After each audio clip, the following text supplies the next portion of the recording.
রাজ্যের যে কোনো মানুষের সুপ্রিম কোর্ট আজকে গোটা ভারতের সঙ্গে গোটা পরিস্থিতির সঙ্গে মিলিয়ে টাস্ক ফোর্স গঠন থেকে শুরু করে সব কিছুর দিকে এগিয়েছে। আমিও তাই শুধুমাত্র অভয়ার বিচার বলছি না, ভবিষ্যতের অভয়ার হওয়ার আশঙ্কা থেকে বাঁচতে, ভবিষ্যতের অভয় হওয়ার আশঙ্কা থেকেও বাঁচতে।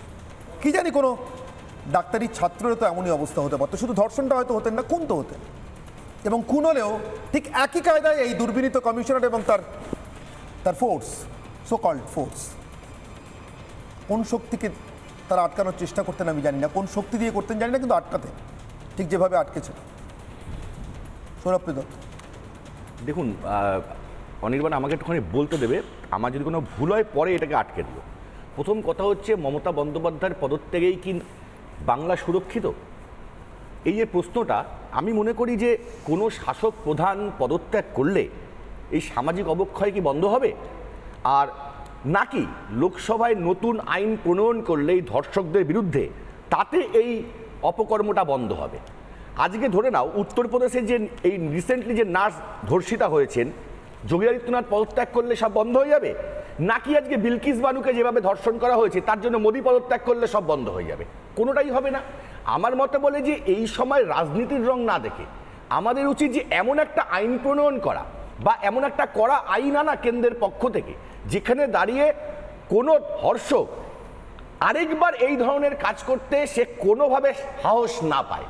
আজকে আমরা বাংলার বুকে মমতা বন্দ্যোপাধ্যায়ের পদত্যাগ দাবি করছি। আমি আপনাকে উদাহরণ দিচ্ছি না, আমাকে দিয়ে দিচ্ছি। ধরুন আপনার সামনে এই মুহূর্তে যদি দীপ্তাশ্ব যশ ঝন্টু বড়াইকে ভয়ঙ্কর জোরে একটা ধাক্কা মেরে এখানে ফেলে দেন এবং তারপরে দুজনকে আমি এখানে অ্যালাউ করি, একদম সমান মর্যাদায় অ্যালাউ করি, দীপ্তাশ্ববাবুকে একটু পিঠটাই বরঞ্চ চাপড়ে দিয়ে, আহা আপনি বড় ভালো লোক, ভদ্র মানুষ, তার জন্য কি দেশের আইন দেয় না আমি দায়ী? হ্যাঁ, না না, তার জন্য দেশের আইন দেয় না আমি দায়ী?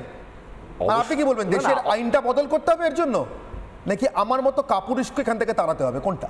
না না, আমি মনে করি যে যখন এই ধরনের ঘটনা ঘটবে, যারা মনে করবে যে মানে সেই সময়কার অবস্থাটা যদি সামাল দিতে না পারে, অবশ্যই সেটা সেখানকার সেই অবস্থায় সেই প্রধানের ব্যর্থতা, আমি এটা মনে করি। মুখ্যমন্ত্রীর ব্যর্থতা মানছি? আমি মুখ্যমন্ত্রীর কথা বলছি না, আমি কলকাতা পুলিশের কথা বলছি। সেদিনকে যে ঘটনাটি ঘটেছে এবং স্বাস্থ্যমন্ত্রী মমতা বন্দ্যোপাধ্যায়, না আমি বলছি সেদিনকে এদের ব্যর্থতা মানছে।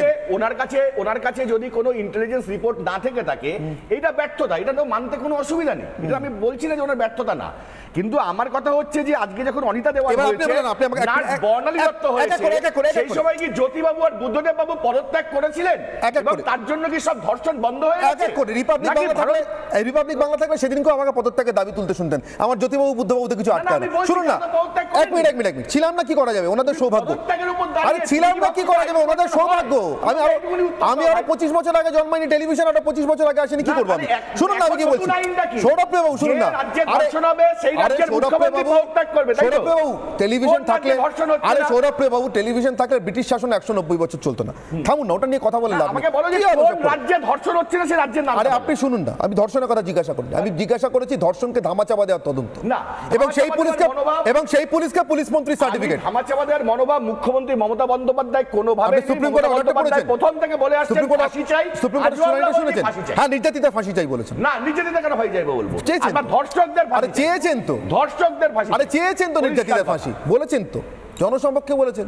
প্রথমে বলেছেন নির্যাতিতার ফাঁসি চাই, তারপর বলেছেন ধর্ষিতার ফাঁসি চাই। আরে দেখুন, স্লিপ অফটাকে কে কোন কথা বলে ফেলে, আপনারা বোকা বোকা মতন করে কথা বলতে হয় নাকি? সে কথা বন্ধ করুন, এইগুলো ফ্রয়েডিয়ান স্লিপ। সৌরভপ্রিয় বাবু বাড়িতে গিয়ে ডিকশনারি খুলে দেখে নেন। জনসমক্ষে বলেছেন, প্রথমে বলেছেন নির্যাতিতার ফাঁসি চাই, তারপর বলেছেন ধর্ষিতার ফাঁসি চাই। আরে দেখুন, স্লিপ অফটাকে কে কোন কথা বলে ফেলে, আপনারা বোকা বোকা মতন করে কথা বলতে হয় নাকি? সে কথা বন্ধ করুন, এইগুলো ফ্রয়েডিয়ান স্লিপ। সৌরভপ্রিয় বাবু বাড়িতে গিয়ে ডিকশনারি খুলে দেখে নেবেন ফ্রয়েডিয়ান স্লিপ কাকে বলে। ঠিক আছে, এবার আমার কথা সেটা না, আজকে সারাদিনে মানে দেখা গেল মানে চারিদিক থেকে এই রাজ্যে খালি একটাই আওয়াজ, ঠাস ঠাস ঠাস, মানে একজনের গালে চড় পড়ছে, গালে 5 আঙুলের দাগ হয়ে যাচ্ছে, 2 আঙুলের গাল লাল হয়ে যাচ্ছে, কিন্তু তিনি পাউডার মেখে না আমি ঠিক আছে। ঠিক আছে, এবার দেখুন এই যে বলছেন, আপনি বলছেন না যে প্রধানের বিরুদ্ধে মমতা ব্যানার্জি, উনি তো এখানে আপনাকে একটা জিনিস বুঝতে হবে, অন্য খুন এবং ধর্ষণের সঙ্গে এই মামলাটার একটা তফাৎ আছে। এই মামলায় খুন এবং ধর্ষণের মোটিভটা হচ্ছে দুর্নীতি ধামাচাপা দেওয়া, এবং খুব পরিষ্কারভাবে দেখুন মানে আমাদের বাড়ির ছেলেমেয়েরা যারা পড়াশোনা করে, পড়াশোনা নিয়ে থাকতে চায়, নিজের চেষ্টায় নিজের পায়ে দাঁড়াতে চায়, তাদেরকে দুর্নীতির অংশ করতে চাওয়া হচ্ছে, এবং তারা যদি সেই দুর্নীতির অংশ হতে না চায় তাহলে তাদেরকে এইভাবে নৃশংসভাবে খুন করা হচ্ছে। এবং সন্দীপ ঘোষ সেইটাই ধামাচাপা দিতে চেয়েছেন। তারই প্রাইজ হিসেবে তাকে ন্যাশনাল মেডিকেল কলেজে মমতা ব্যানার্জি পাঠিয়েছিলেন যে তুমি এখানে আরজি করে ভালো কাজ করেছো, মারা যাওয়ার 3 ঘন্টা পরে তুমি এফআইআর করেছো, তার আগে করনি, তুমি মারা যাওয়ার পরে 3 ঘন্টা তার বাবা মাকে তার দেহটা দেখতে দাওনি, এবং এখন তো এটাও সন্দেহ হচ্ছে যে এক জায়গায় খুন হয়েছে আর এক জায়গায় বডি এনে রাখা হয়েছে।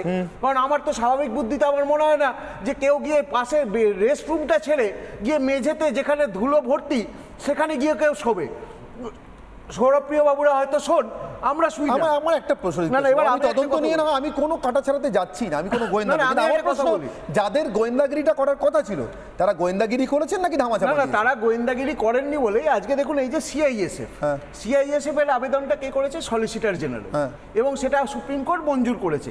এর মানে পরিষ্কার ভাষায় কি, যে রাজ্য আইন শৃঙ্খলা মেনটেন করতে সক্ষম নয়। সলিসিটর জেনারেল এই আবেদনটা করার পর এবং সুপ্রিম কোর্ট মঞ্জুর করার আগে, মানে উনি আবেদন করার আগে এবং সুপ্রিম কোর্ট মঞ্জুর করার আগে, আজ থেকে 3 দিন আগে, মানে ভাঙচুরের পর আরজি করার এই আন্দোলনরত চিকিৎসকদের মধ্যে আওয়াজ উঠেছে যে মান্যতা দিল সুপ্রিম কোর্ট, সেটাকে মান্যতা দিল। তার মানে কি, যে রাজ্য আইন শৃঙ্খলা রক্ষা করতে সক্ষম নয়, এটা আজকে সুপ্রিম কোর্ট পরিষ্কার করে দিয়েছে।